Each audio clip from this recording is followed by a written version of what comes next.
Bonjour, je vais donc dans cette vidéo vous parler d'un article qu'avait publié Dan Rudhyar en 1973 dans une revue d'astrologie américaine qui s'appelait Your Horoscope Secrets Magazine. Horoscope en anglais ne signifie pas horoscope comme en français, on parle de l'horoscope des magazines, mais tout simplement thème natal, thème astral. Dan Rudhyar commence par mettre en évidence le fait qu'il y a plusieurs manières de concevoir l'être humain. Et bien entendu, de cela va découler différentes manières de regarder un thème natal. D'abord, il y a une conception religieuse de l'être humain qui est fondée sur une dualité, sur le dualisme entre le corps et l'âme. C'est peut-être la plus ancienne d'ailleurs. Puis une conception spirituelle qui, elle, est fondée sur une triplicité, un triptyque. Le corps, bien sûr, l'organisme physique, l'âme, mais aussi l'esprit, c'est-à-dire la nature spirituelle de l'être humain. Et puis une conception plus moderne, mais qui accourt beaucoup en astrologie, c'est celle d'Alan Leo, qui était un astrologue britannique, donc comme vous le voyez, qui est décédé en 1977, qui avait été très influencé par la théosophie, et qui lui aussi voit un triptyque dans l'être humain, mais il l'exprime d'une manière particulière. Le soleil, qui est la nature spirituelle de l'être humain, la lune, qui est sa personnalité extérieure, en contact avec l'extérieur, et enfin l'ascendant, qui est son caractère ou son corps physique. On pourrait dire, dans cette optique d'Alan Leo, par exemple, que le soleil représente ce qu'on appellerait le moi supérieur et la lune le moi inférieur. C'est ainsi que certains les appellent d'ailleurs. Quelques remarques. Pour Dan Rudhyar, le sens et la fonction de ces trois éléments dépendent de l'approche philosophique de l'astrologue. Et en disant cela, Dan Rudhyar induit quelque chose qui est que chaque approche philosophique a sa propre valeur. Donc il n'y a pas de jugement entre ces approches. La deuxième chose, c'est que l'astrologie est un langage fait de symboles. Les planètes, les signes, les maisons, l'horizon et le méridien, ce qu'on appelle les angles du thème, sont des symboles qu'il va falloir interpréter. D'ailleurs, on peut aussi ajouter que le thème natal en lui-même est un mandala, et que c'est une figure centrée, et que le mandala est probablement un des symboles les plus universels. Le sens de ces symboles dépend lui aussi de la conception que l'astrologue se fait du monde qui l'entoure. Mais ce sens est aussi lié à des faits astronomiques incontestables, observables. Les éclipses, par exemple. Mais, chose plus particulière en astrologie, ces faits astronomiques peuvent aussi dépendre de la façon dont on les observe, ou de l'endroit à partir desquels on les observe. Et là, je fais allusion, bien entendu, à la rétrogradation, qui n'est en fait qu'un effet d'optique dû à la position de l'observateur. Tout cela va donc donner des points de vue différents. 3 points de vue, par exemple. Le premier point de vue, c'est celui de l'énergie. Si on se place du point de vue de l'énergie, à ce moment-là, on va considérer que le Soleil est l'élément le plus fondamental, puisqu'il est la source de toutes les énergies qui opèrent sur Terre, et donc la source de tout ce qui opère à l'intérieur de nous-mêmes, à l'intérieur des êtres vivants. Un deuxième point de vue, ce serait celui du mystique, qui verrait dans le Soleil la source de la lumière, donc de l'esprit, la lumière symbole de l'esprit. La Lune, elle, ne se contente de refléter la lumière du Soleil, c'est l'âme. L'âme étant le reflet de l'esprit dans l'être humain. Et l'ascendant, c'est la façon dont le Soleil éclaire un être humain particulier, puisque, comme vous le savez, la position de l'ascendant dépend de l'heure de naissance, donc elle est très personnalisée. Enfin, troisième point de vue possible, c'est le point de vue du terrien, donc celui qui est sur Terre, et à ce moment-là, l'ascendant prend beaucoup d'importance puisqu'il marque l'enracinement, le début de la vie, le début de les choses, le début de l'existence, la clé du développement de l'être humain à partir de ce qu'il est au moment de sa naissance et des potentialités qu'il a. C'est donc l'ascendant devient donc le symbole du début de l'existence, d'une certaine manière, et dans cette conception, c'est l'élément le plus déterminant.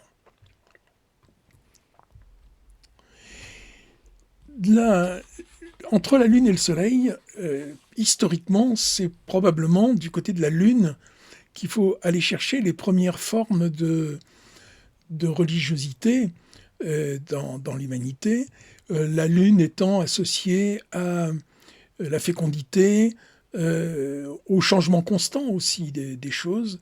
Et une des personnifications de la Lune, c'est bien entendu Isis et toutes les formes de déesses qu'on peut imaginer au cours de l'histoire de l'humanité. Ensuite seulement est venu le Soleil, qui est une sorte de lentille qui concentre l'énergie de l'esprit universel et qui la déverse vers l'être humain pour lui donner sa véritable individualité. C'est en particulier l'empereur Akhenaton qui avait fait de Ra, donc une des divinités du panthéon égyptien, le seul, l'unique Dieu créateur du cosmos. Pour en revenir brièvement à l'ascendant, c'est donc le point du zodiaque qui est à l'Orient, qui est à l'endroit où se lève le soleil, quand le nouveau-né respire pour la première fois. Alan Léo dit quand un soi, avec un S majuscule bien sûr, une individualité, s'incarne dans un organisme physique, matériel, terrien. Le mot personnalité est un mot que j'ai déjà utilisé, mais qui est un mot compliqué parce qu'il a plusieurs sens. Et en particulier, il a deux sens. On fait appel au mot personnalité quand on parle de l'ascendant, et de la maison 1 d'ailleurs, dont l'ascendant est la cuspide. Alors, pour Jung, par exemple, le but spirituel de l'existence humaine, c'est l'intégration de la personnalité. Donc de toutes les énergies, de toutes les pulsions de la nature humaine en une seule personne. C'est une conception très intégrative de la personnalité. Par contre, une autre conception va considérer que, à partir d'une dualité de la réalité, que la personnalité est double, qu'elle est à la fois esprit et matière. C'est une dualité qui, bien entendu, va engendrer une conception très éthique de la nature humaine avec l'opposition entre le bon et le mauvais. Et c'est tout ce pan de l'astrologie classique qui va en découler, où on retrouve les idées de planètes bénéfiques et de maléfiques, les signes et des aspects qui sont heureux ou malheureux. Encore une fois, tout dépend de la conception que l'astrologue se fait de la vie, ce qui va donc donner des écoles d'astrologie différentes, on pourrait dire, comme il y a des écoles de psychologie. Si vous faites une psychanalyse, il va falloir choisir si vous allez le faire dans l'école de Freud ou dans celle de Jung, par exemple. Mais c'est également vrai dans la médecine, aujourd'hui, de plus en plus. L'astrologie, donc, vers laquelle on s'oriente, c'est une astrologie centrée sur la personne, c'est-à-dire une astrologie qui soit utile aux êtres humains vivant dans notre société actuelle d'aujourd'hui, qui est plutôt perturbée et chaotique. Pourquoi cette astrologie centrée sur la personne est particulièrement adaptée à notre époque actuelle ? Eh bien, parce qu'elle est capable de nous aider à faire deux choses. D'abord, de comprendre d'une manière plus objective, c'est-à-dire en nous regardant de l'extérieur, si on peut dire, les conflits intérieurs, les problèmes de relations interpersonnelles que nous connaissons. Et puis, une deuxième chose, c'est de réaliser plus complètement et de façon, si possible, plus harmonieuse, les potentialités qui sont en nous et dans la totalité de ce que nous sommes, corps, âme et esprit. Alors après avoir dit ce que cette astrologie centrée sur la personne est, ce qu'elle n'est pas, elle n'est pas une astrologie prédictive, elle n'est encore moins une astrologie de voyance, et elle n'est pas non plus une astrologie de mystique, une astrologie mystique ou occultiste qui s'intéresserait aux aspects les plus obscurs, les plus cachés, les plus mystérieux de l'être humain. C'est une astrologie qui aide, qui doit en tout cas aider à vivre.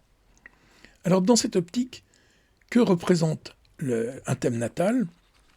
Eh bien, pour Dan Rudyard, le thème natal, c'est la personne dans son ensemble. Il y a dans le thème natal tout ce qui nous constitue, en particulier la potentialité de notre existence en tant que personne individuelle. Le caractère unique qui nous caractérise et qui est bien entendu lié à ce qui change le plus dans le thème de naissance, comme je le disais tout à l'heure, c'est l'ascendant. Ce qui pose un problème d'ailleurs quand on n'est pas certain de l'heure de naissance. Il faut non seulement en être certain, mais il faut la connaître avec une certaine précision, parce qu'un léger mouvement, un léger changement dans l'heure de naissance peut faire changer l'ascendant de signe. Plus généralement, les 4 angles du thème définissent l'individualité de la personne, donc l'ascendant, le descendant, le fond du ciel et le milieu du ciel. Et enfin, 2 luminaires, comme on les appelle, particulièrement importants dans le thème, le soleil d'abord. On pourrait dire que c'est l'image qu'utilise Don Rudyard, que c'est le carburant du moteur de la personnalité, et que bien entendu, le carburant est adapté au moteur, ou le moteur est adapté au carburant comme on le veut. Et puis la lune, qui représente la vie psychique, qui est soumise aux aléas et aux mouvements du flux et du reflux des sentiments et des humeurs. Quand on dit humeur ici, on l'utilise dans un sens neutre, c'est pas mauvaise humeur particulièrement. Disons un mot des maisons natales. Alors elles sont, selon Dan Rudyard, très négligées ou mal comprises en astrologie classique, par exemple souvent confondues avec les signes. Chaque maison, en fait, fait référence à un type d'expérience fondamentale, d'expérience de vie. Et c'est à travers ces expériences que nous pouvons progresser, évoluer, nous transformer pour aller vers notre épanouissement personnel.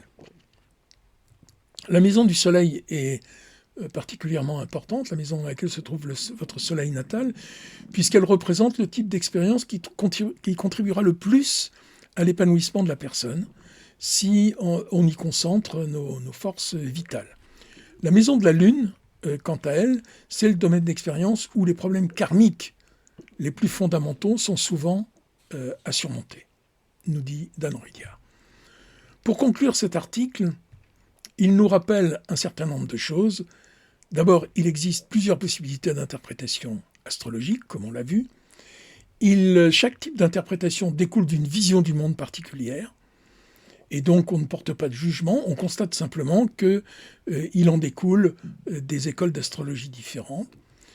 Les temps nouveaux que nous connaissons aujourd'hui exigent une nouvelle philosophie, et dans un autre article, j'aurai l'occasion de reparler de cet aspect de qu'est-ce qu'était l'ancienne philosophie et qu'est-ce qu'est la nouvelle philosophie et comment l'astrologie peut et doit s'adapter à ces modifications. C'est pourquoi il est important de reformuler la plupart des concepts traditionnels de l'astrologie, et c'est bien le but de l'astrologie humaniste. Merci de m'avoir écouté, à bientôt.